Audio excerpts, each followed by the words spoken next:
জয় রাম, জয় গুরু। নমস্কার। গল্প কথায় রাম ঠাকুর চ্যানেলে সব বন্ধুদের স্বাগতম। বন্ধুরা, আমি গত দুদিন সুশীলা দিদি স্বপ্নে ঠাকুরকে কিভাবে দেখেছিলেন সে সম্পর্কে বলেছি। আজকে আমি বাস্তবে কিভাবে ঠাকুরের সাথে দেখা হয়েছে সুশীলা দিদির সে সম্পর্কে বলবো। সুশীলা দিদি 1940 খ্রিস্টাব্দে বিয়ে পরীক্ষা দিয়ে কিছুদিনের জন্য কুমিল্লায় ওনার গ্রামের বাড়িতে গিয়েছিলেন। সেখানে যাওয়ার পর ওনার ছোট বোন অসুস্থ হওয়াতে ছোট বোনকে ডাক্তার দেখাবার জন্য কুমিল্লা আসেন। এই সময় শ্রী শ্রী ঠাকুর কুমিল্লার নানোয়া দিঘির উত্তর পূর্ব কোণে শ্রী মাধব মজুমদারের বাড়িতে অবস্থান করছিলেন। সুশীলা দিদি কুমিল্লা এসে লোক মুখে ওই খবর পেলেন। খুব স্বভাবতই তিনি ঠাকুর দর্শনের জন্য ব্যাকুল হলেন। একদিন সুশীলা দিদি কিছু ফল ও টাকা নিয়ে সকালের দিকে ঠাকুর দর্শনে গেলেন। যথাসময়ে মাধব মজুমদারের বাড়িতে এসে শুনতে পেলেন যে এবেলা ঠাকুর দর্শন হবে না, তাহলে এবার বিকাল পর্যন্ত অপেক্ষা করতে হবে। কোনো উপায় না দেখে তিনি মন খারাপ করে বসে রইলেন। শেষ চেষ্টা হিসেবে তিনি মাধববাবুর মেয়ের শরণ নিলেন। তিনি ওই মেয়েটিকে বললেন যে তিনি ঠাকুর ঘরে যাবেন না, কেবলমাত্র বাইরে থেকে ঠাকুর দর্শন করে চলে যাবেন। মেয়েটি রাজি হলো। সুশীলা দিদি সেই অনুসারে যে ঘরে ঠাকুর ছিলেন সেই ঘরের দরজা পর্যন্ত এসে দাঁড়ালেন। শ্রী শ্রী ঠাকুর তখন উত্তর দিকে মুখ ফিরিয়ে কি যেন লিখছিলেন। দিদি ভাবলেন আজ বুঝি দর্শন হবে না। শ্রী শ্রী ঠাকুরকে এই অবস্থায় বসা দেখে তিনি দরজার পাশে গিয়ে দাঁড়ালেন। এভাবে বেশ কিছুক্ষণ দাঁড়িয়ে থেকে এবার দিদি মনে মনে ঠাকুরকে অনুযোগ দিতে আরম্ভ করলেন, এই বলে যে তুমি কেমন ঠাকুর, স্বপ্নে তুমি এত আদর দিলে, আর তুমি এসেছ শুনে তোমাকে দেখার জন্য ছুটে এসেছি, এখন দেখা দাও না, কথাও কও না।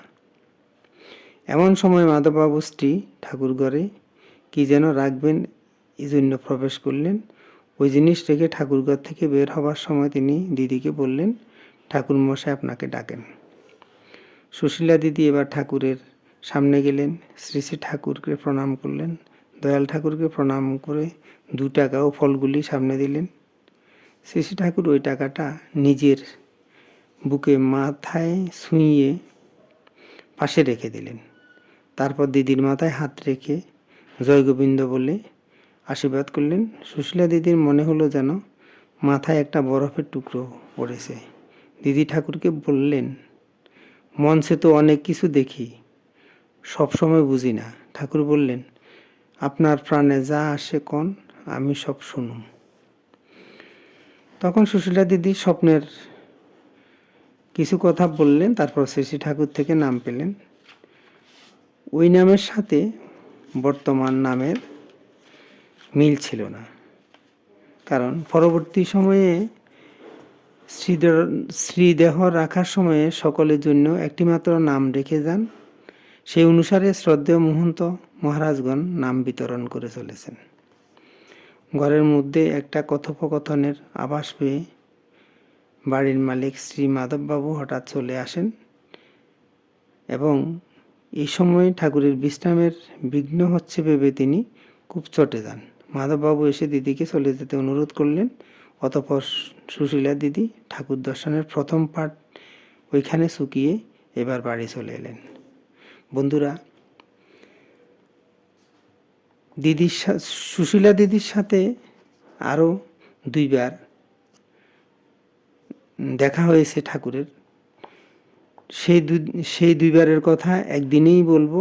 আজকে প্রথম দিনের কথা বলে শেষ করলাম। বন্ধুরা, আমি এখন ঠাকুরের বেদবাণী থেকে দু একটা বাণী পড়ে আপনাদেরকে শোনাচ্ছি। ঠাকুর বলছেন, সংসার মায়াময়, অনন্ত শক্তির পরিচর্যায় চালিত হয়, স্বাধীনতা কিছুই নাই। ঠাকুর আবার বলেছেন, হৃদয়ের অনুভূতি যাহা সকল সুখবোধ হয় তাহাও ভ্রান্তি। অনন্য কর্মের দ্বারাই ভগবত পরাভক্তি লাভ করে, অনুভূতির মধ্যে নাই। বেদবাণী 1। আজ এ পর্যন্তই। আগামী দিন শ্রী শ্রী ঠাকুর সম্পর্কে গল্প বাণী নিয়ে আপনাদের সামনে হাজির হব। বন্ধুরা, চ্যানেলটি যদি আপনাদের ভালো লেগে থাকে তাহলে বেশি বেশি করে সাবস্ক্রাইব করে পাশে থাকবেন, লাইক, শেয়ার, কমেন্ট করবেন। ধন্যবাদ। ভালো থাকবেন। জয় গোবিন্দ। গুরু কৃপায় কেবলম।